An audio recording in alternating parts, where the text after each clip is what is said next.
The lights were bright, almost too bright, as Prince Harry stepped onto the set of The View. The studio audience clapped politely, but something felt off. The energy wasn't warm, was rehearsed, careful. Harry had done dozens of interviews. Before this one was supposed to be routine. Talk about charity, smile, move on. But the air felt different. As he took his seat across from the co-hosts, he looked around. Whoopi Goldberg gave a respectful nod. Sunny Hostin smiled tightly. But Joy Behar, she was already leaning forward, her expression sharp and eager. Like she had been waiting for this moment for a long time. "We're thrilled to have you here." Prince Harry, Joy began, smiling just enough to pass as polite. Or should I say, just Harry now. The audience laughed, but Harry noticed some didn't. He offered a small smile. "Harry is fine," he said. His voice was steady. Joy leaned in. "So let's get right into it. You've written a memoir, starred in documentaries, launched a podcast. Isn't it ironic that someone who wanted privacy is now everywhere?" It was meant as a joke, but the tone stung. Harry had heard this line before, but never with quite this edge. He responded calmly. "Wanting privacy doesn't mean silence. It means having control over what parts of your life you share. It's very different from disappearing."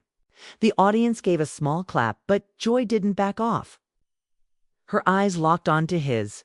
"Okay," she said, flipping through her cards theatrically. "But let's talk about some of the things you've said about your family.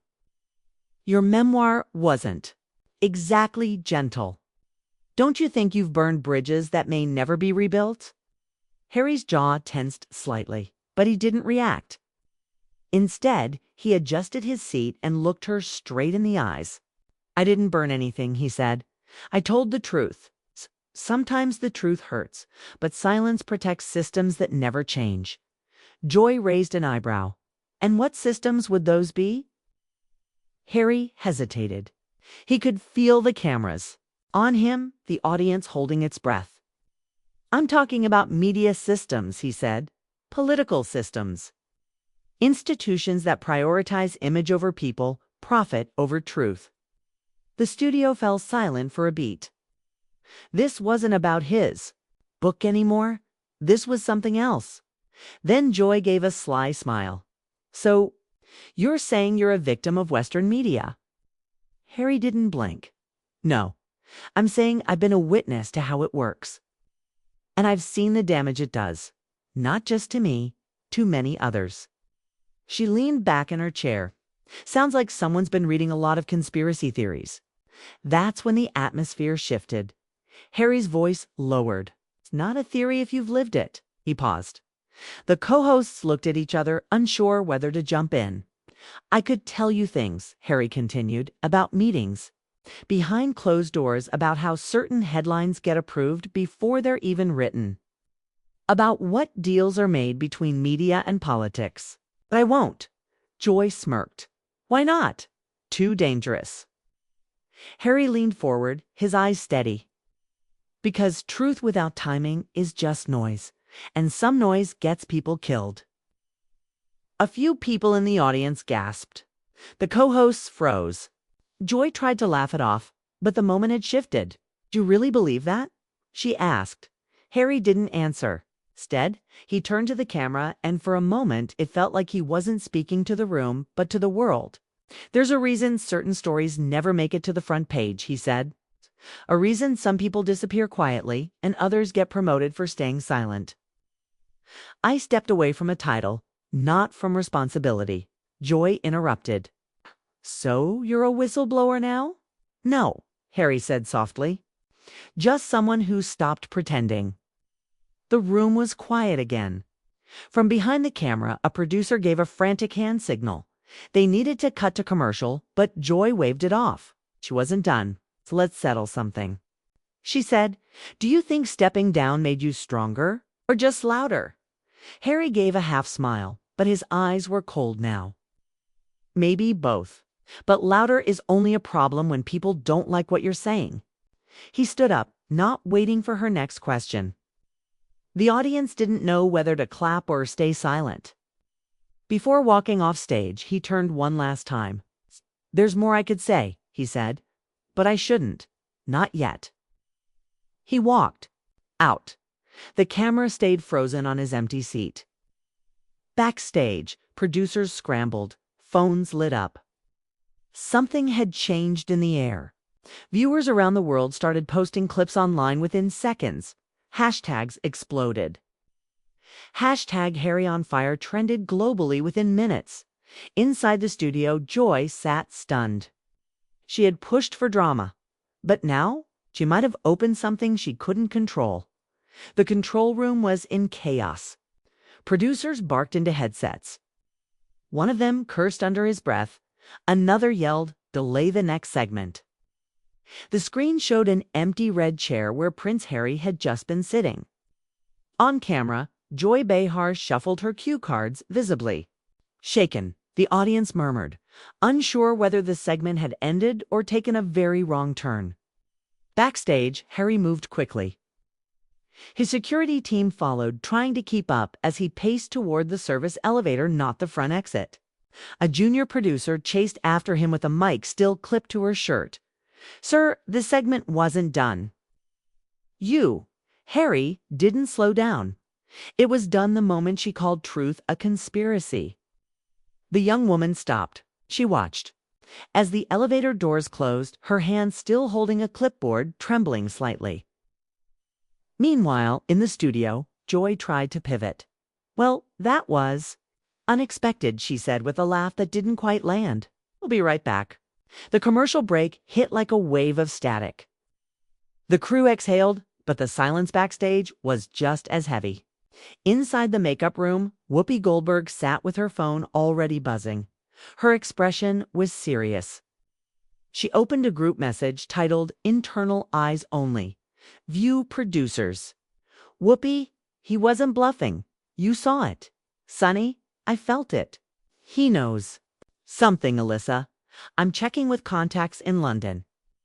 Some chatter about sealed court documents tied to the Sussex files. Sarah: "Wait, the NATO thing he mentioned, was that real or just dramatic flair?" "Whoopi, we need to tread carefully. If he opens that box, we're all inside it." Elsewhere in Manhattan, a CIA analyst named Marissa Hale received an encrypted alert on her private device. It was tagged Red Level Royal Watch. The file attached was a live clip from The View, seconds after Harry made his final statement. "There's more I could say, but I shouldn't. Not yet." Hale clicked the footage. Her jaw clenched. Then she picked up the phone and dialed Langley. Back on set, the audience had been asked to remain in their seats. A replacement guest, some reality TV personality, was being rushed in. But no one cared anymore. Everyone was on their phones, watching and rewatching Harry's words. In London, the Prime Minister's press office went into emergency mode. Reports had already begun to circulate that Harry's interview contained potential threats to national interest. What threats? That wasn't clear. But somewhere deep within the Cabinet Office, a classified dossier called PH7 was unlocked for the first time in years. At the same time, Meghan Markle sat in their Montecito home, surrounded by advisors. Her phone rang endlessly. One of her aides finally said, "It's the BBC again, and Reuters, and someone from Brussels." Meghan didn't answer the calls. She only asked one question. "Did he say anything about Geneva?" "No, her chief aide replied, but he came close." She closed her eyes, remembering the night in Geneva 5 years ago, the high-level meeting, the blackout, the offer they both refused, and the threat that followed. Back at The View, Joy Behar was still reeling. As the cameras rolled again, her usual confidence had slipped. She tried to reset the tone. "Let's talk about something lighter, like cats on TikTok." But the damage was done. Outside ABC studios, a growing crowd had already gathered. Protesters, supporters, curious onlookers. A CNN van arrived within minutes. Reporters demanded statements. One shouted, "What was Prince Harry referring to when he said people die for speaking up?" Inside the network's news division, a quiet war had already begun. Half wanted to bury the segment. The other half wanted to go full investigative. Meanwhile, the U.S. State Department had just flagged the interview as a media flashpoint. Confidential memo was sent from a deputy secretary to the White House. Subject: the Sussex disruption, urgent classification pending summary. Interview content may intersect with prior NATO-level incident protocols. Recommend re-examining 2019. Documents and re-establishing safe contact with relevant foreign intelligence liaisons. Prince Harry's words suggest possible breach risk regarding Geneva. Accord discussions 201-82020. In a secure compound outside Brussels, a woman named Elise Brodsky watched the same clip from The View on 3 different screens. She wasn't a TV critic. She was a NATO communication intelligence officer. She didn't blink. She reached for her encrypted device and typed a message to the only other operative still active from the Geneva Protocol files. Phoenix has spoken on air. Phase 2 may be starting. Your location. The reply came seconds later. Watching. From Vienna, securing backup logs now. Pair satellite line. Back in LA, Harry stepped into a black SUV and disappeared into the late afternoon traffic. But his words kept echoing across screens, across oceans, into war rooms and courtrooms. And someone somewhere had just activated a file marked Monarch Strike. The world hadn't seen the last of Prince Harry, but someone clearly wanted to make sure it did. The SUV carrying Prince Harry sped down the West Side Highway, weaving through early evening traffic under escort. Inside, Harry sat silent.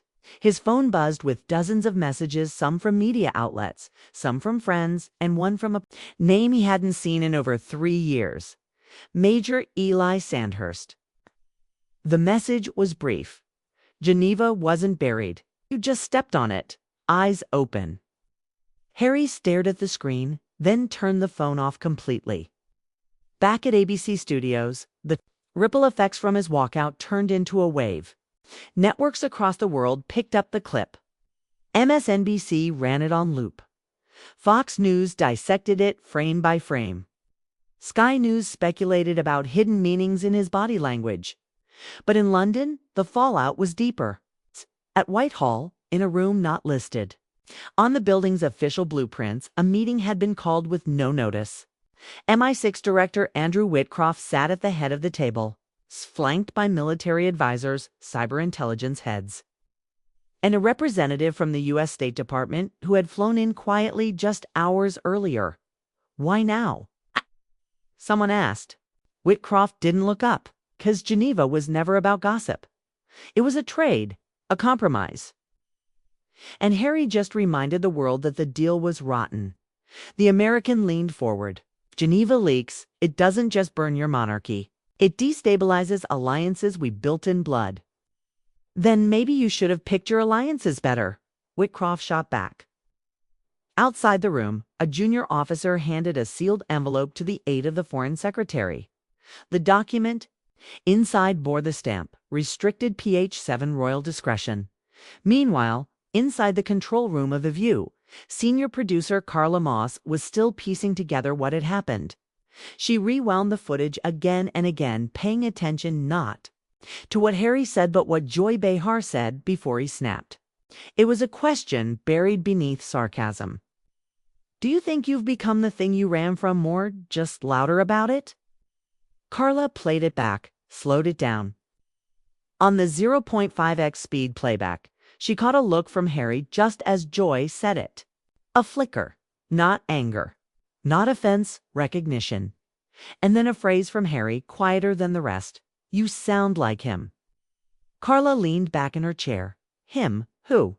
She opened a browser and searched Prince Harry Geneva leak. Nothing. Just tabloid speculation and conspiracy threads. But when she narrowed it by date July 2019 to February 2020, a different kind of results showed up. An old diplomatic blog. A leaked NATO schedule. a photograph of Harry in Switzerland smiling with a group of officials, one of whom was unnamed. She clicked the photo, zoomed in. The unnamed man beside him had a pin on his jacket, a NATO insignia, but modified, a gold phoenix over a black circle. Her blood ran cold. At the same time, in Montecito, Meghan Markle was in a closed room with her legal and security teams. She had been quiet for nearly an hour. Finally, she looked up and said, "He wasn't supposed to go off script." Lawyer cleared his throat. "He didn't. He said everything exactly the way he was told not to." Meghan stood. "If Geneva is back in the news, we have two options: deny or disappear." "Disappearing won't save you this time," her former press secretary muttered. "This isn't royal gossip, this is intelligence warfare." In Brussels, Elise Brodsky, the NATO communications officer, was already preparing a formal red alert memo. She tapped in a secure access code and pulled up the Geneva Accord logs. In the classified section was a document labeled Phoenix 5. The original deal struck between certain factions of the British government, NATO, and U.S. cyber agencies. In exchange for silence on a massive surveillance operation carried out across European soil, royal intermediaries had offered something rare: narrative control. Back then, Harry had refused to be the palace's narrative. He had stepped away. But even then, he had warned one diplomat: "If you bury this truth with a flag, you'll one day dig it up with fire." And now the fire had started. At CNN headquarters, an emergency editorial call was held. Their London bureau chief had received word that both MI6 and the NSA were running silent tracebacks on footage from The View. Why? Because the camera angle during Harry's final statement had captured something behind him, a flash drive, slightly visible in his jacket's inner pocket. Could it contain classified recordings? Nobody knew. But the White House was now quietly monitoring The View's broadcast servers. The Pentagon had issued a restricted access note to senior defense officials. Prince Harry's words had gone far beyond a media controversy. And Joy Behar, she had gone silent since the taping ended. Her agent confirmed she'd left New York that night. No statement, no post-show commentary. Just gone, because she knew something no one else did. The questions she'd asked that triggered Harry's walkout weren't hers. They were written on a last-minute cue card delivered by a man no one recognized, dressed in a production badge that didn't scan, who disappeared seconds after handing it off. Someone wanted Harry provoked. And now the world was watching the fallout. And somewhere in Vienna, a red phone began to ring. The red phone in Vienna rang only for one reason. Inside a cold, windowless NATO substation buried beneath a diplomatic hotel, a retired operative named Lucas Varga answered it. His face, pale under the fluorescent lights, tightened as he listened. He hadn't been called in years. He was part of the old guard train before cyber wars replaced guns. He had been in Geneva the night the original Phoenix deal was signed. And now, hearing the code PH7 is live, he understood what that meant. The deal was collapsing. Across the ocean, Prince Harry sat inside a heavily guarded villa in upstate New York. He had refused to return to California. He didn't trust that the leak wouldn't follow him. Two men from a private intelligence firm sat across from him now, hired by an unnamed source from inside NATO. Why was Joy Behar targeted? One of them asked. Harry folded his arms. Because she's messy. Loud, easy to discredit. It's a perfect carrier for a question no one else dared to ask. You mean Geneva? No, Harry replied. I mean the cover-up of Geneva. The second agent leaned forward. Then tell us what really happened in Switzerland. Harry paused, his eyes narrowing. That's not what you're here for. You already know. They exchanged glances, then stood. One handed him a folder. Then, you know what's inside this? If you don't release it in 48 hours, someone else will. After they left, Harry opened the folder slowly. Inside were surveillance stills, black and white frames of a room filled with world leaders. At the table, a U.S. general, two British diplomats, a Saudi intelligence official, and Harry himself. The date on the bottom, February 8, 2020. Geneva, Switzerland. He stared at the image for a long time, then at the audio transcript paper-clipped behind it. One sentence stood out. If we can make him the villain, no one will ask why the surveillance was real. Meanwhile, in London, BBC had just received a leak of its own. An anonymous flash drive arrived through a secure journalist contact in Brussels.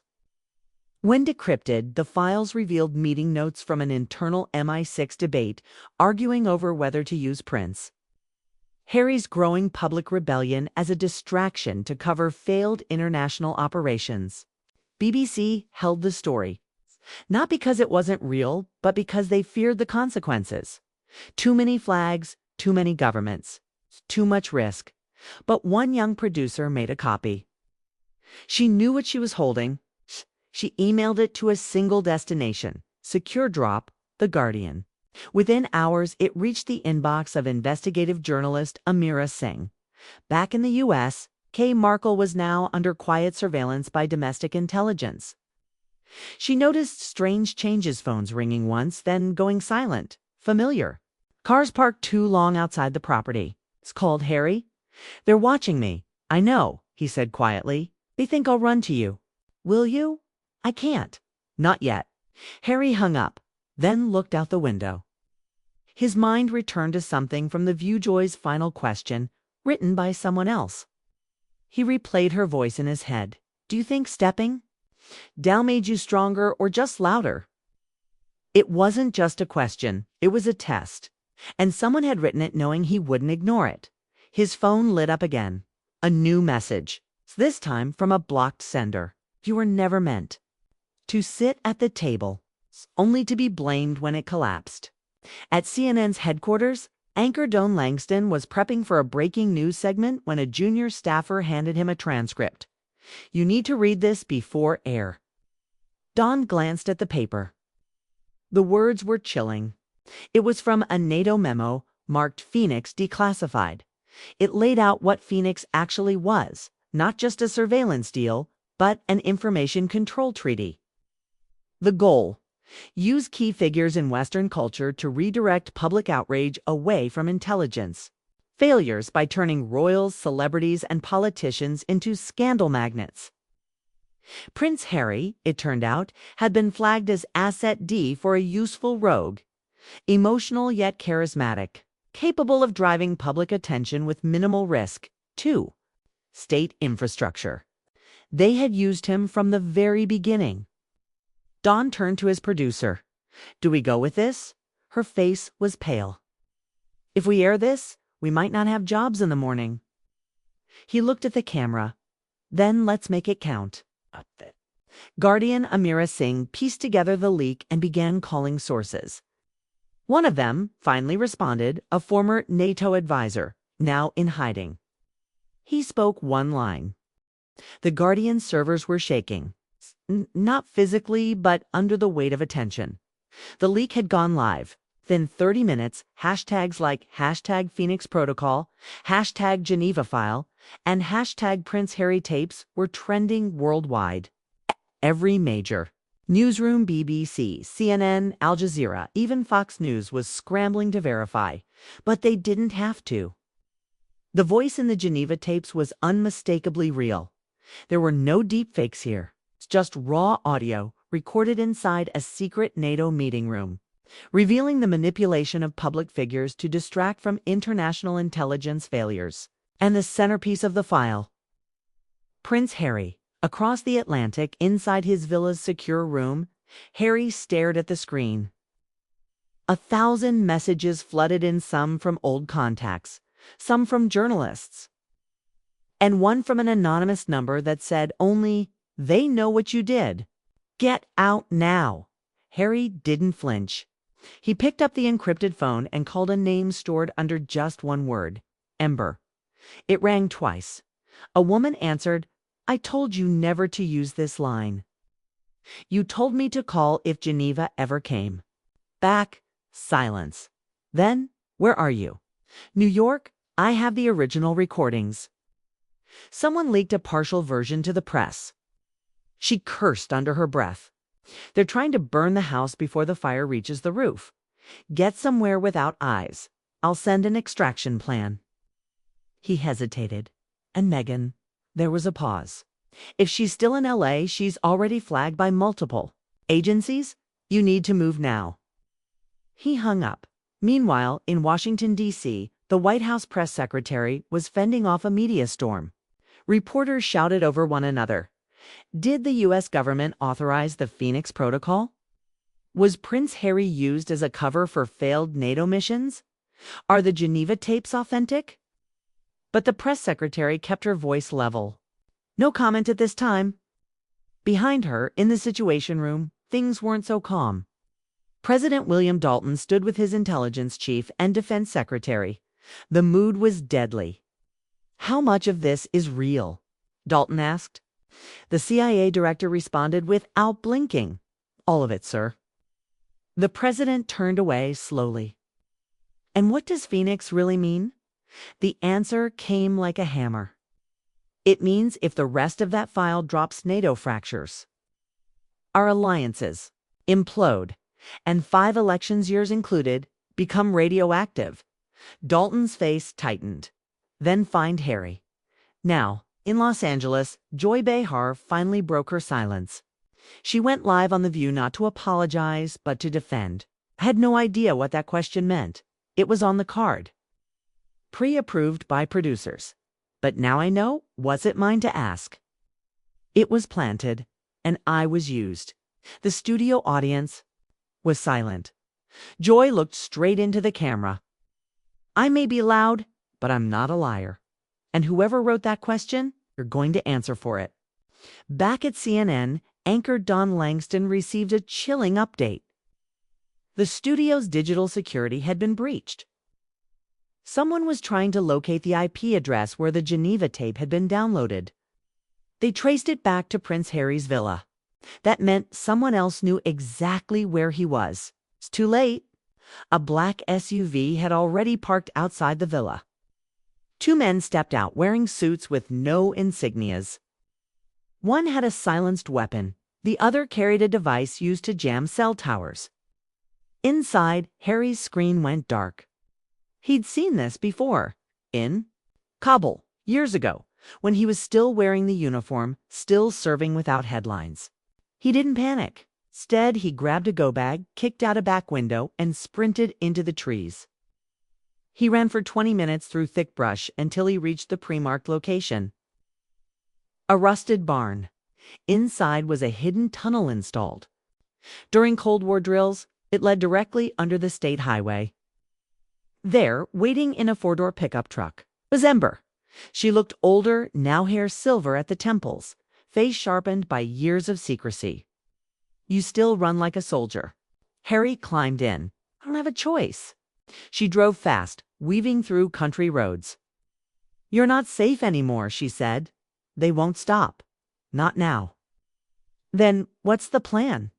War, if it comes to that, Ember said quietly. Or truth, if we can get there first. Back at the Guardian, Amira Singh was running out of time. The full file was nearly uploaded, but now cyber attacks were pouring in. She saw warnings flash across her screen. Unauthorized access detected. Foreign intrusion detected. She whispered, "Don't crash, don't crash." But then the upload bar turned green. The full Geneva file, audio, transcript, internal memos, satellite footage was live. 1 minute later, every major outlet picked it up. The world had it.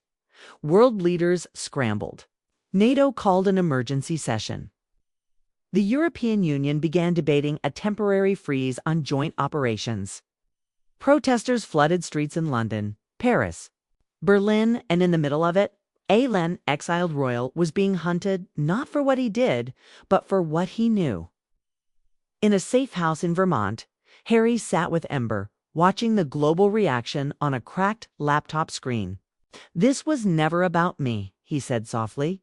No, she replied. It was about all of us being lied to. You just had the nerve to say it out loud. He looked at her. What happens now? Ember closed the laptop. Now we finish what Geneva tried to bury. And somewhere inside a dark war room in Brussels, someone whispered into a red phone. Asset D4 is still active. The fire hadn't ended.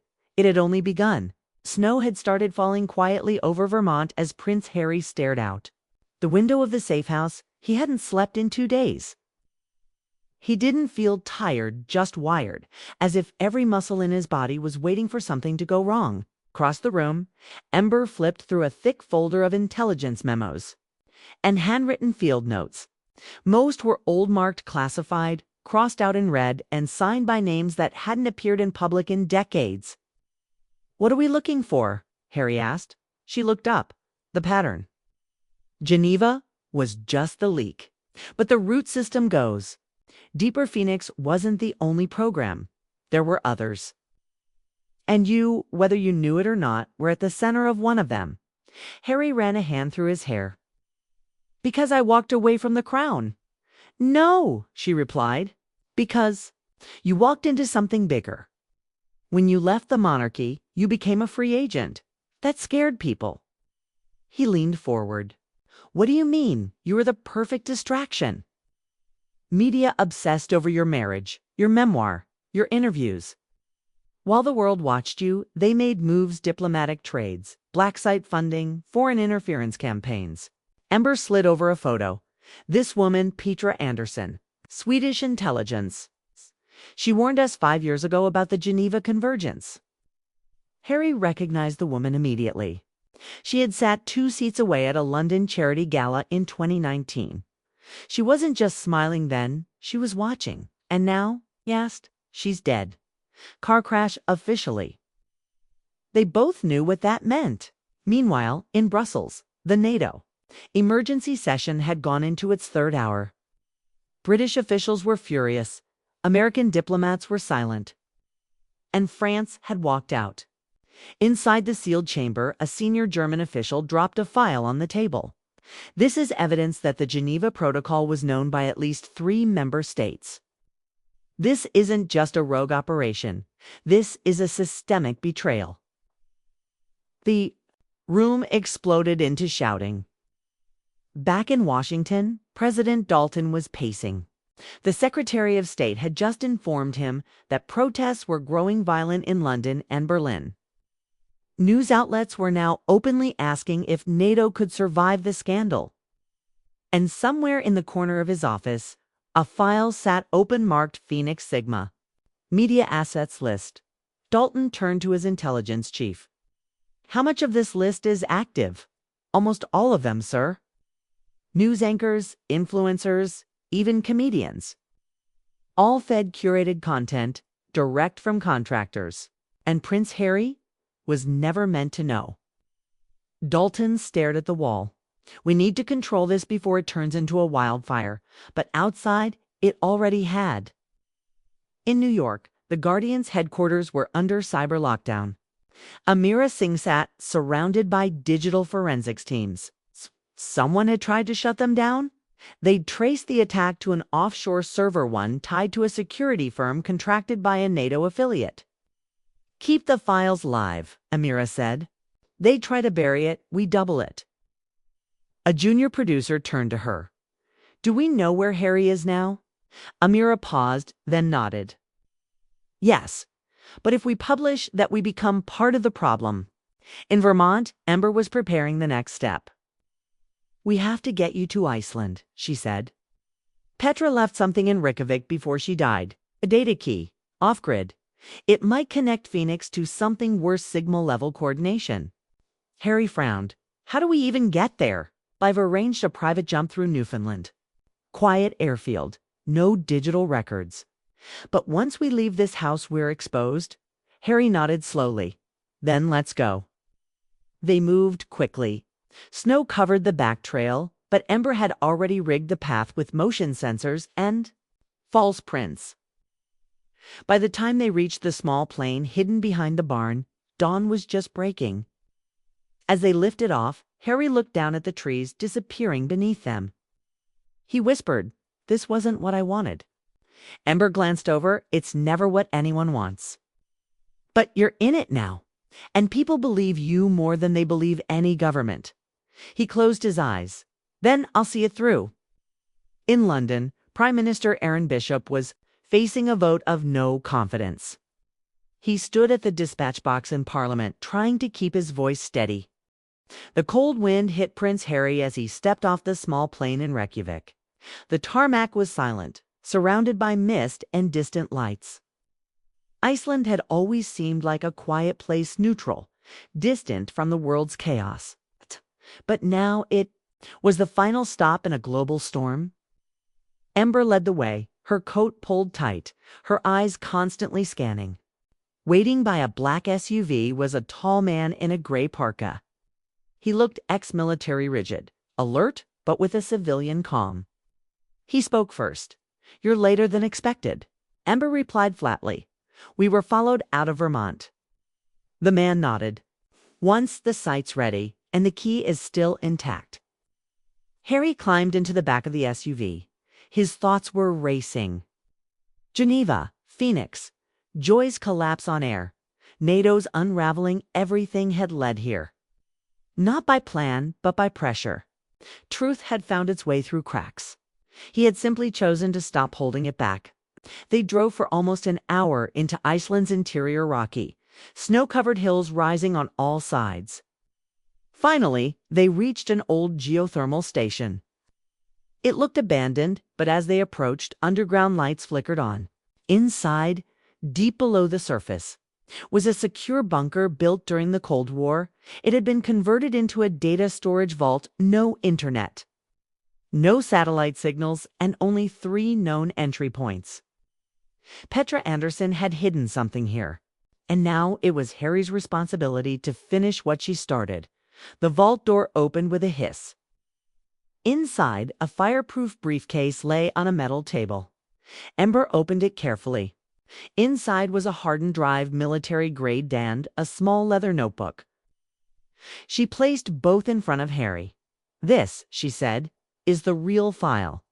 Phoenix wasn't just surveillance. It was influence, controlled chaos. Targeted media, STORMs. Each operation approved by Western intelligence, masked behind entertainment, and broadcast through influencers. Harry flipped open the notebook. There were names, hundreds. Politicians, journalists, CEOs. Some were crossed out. Some had stars next to them. On one page, he found his own name. Distraction asset. Category, high impact. His hands froze. "They used you," Ember said softly. "From the day you left the palace. Every scandal, every headline, they knew what to trigger." It kept cameras busy while they restructured everything behind the scenes. Harry looked up, and Joy Behar. "She was never meant to confront you like that. But when you started speaking truth on live air, she panicked. She tried to discredit you, but it only exposed her." Harry closed the case. "So what happens now?" "We release it," Ember replied. "No," Harry said. "Not all of it. Not yet." She blinked. "You want to bury this? I want the world to understand it first. If we dump it all, it'll be chaos. People won't believe it. It'll be twisted into conspiracy." He stood and walked to the far side of the room. "We need the right platform, the right words, and it needs to come from me." Ember hesitated.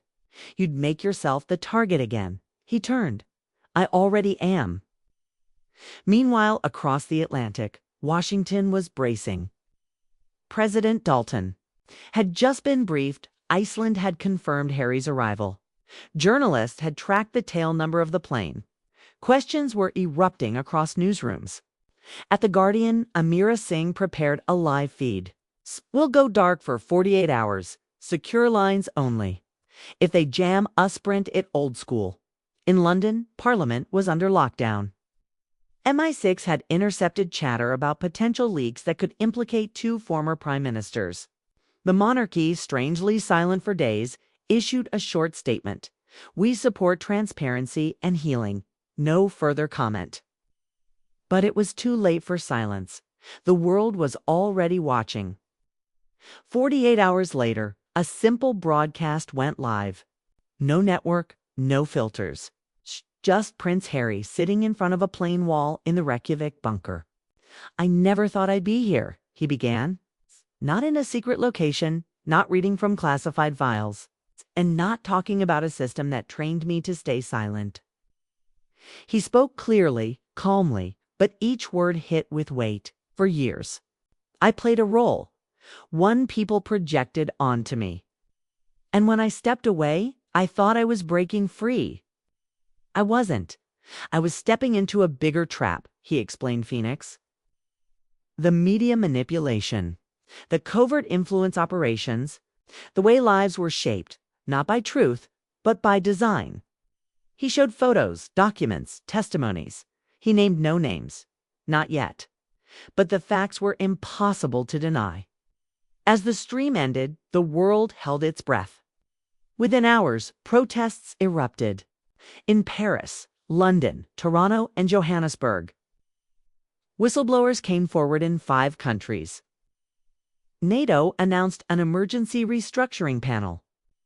Joy Behar, still in hiding, released a 2-sentence statement. "I didn't know what I was part of. I wish I had." President Dalton called for a joint investigation. The UN issued a request for declassified files on media-based psychological operations, and Prince Harry, he disappeared again. Rumors spread he was back in Iceland, or Norway, or somewhere near the Arctic Circle. Wherever he was, the message had been delivered, and the world, broken and shocked, was finally beginning to look in the mirror. Ember left him a note before departing. "You were never the story. You were the spark." And as snow fell again on the bunker's roof, Harry stared into the silent snow. Longer running, no longer silent, just ready for what came next.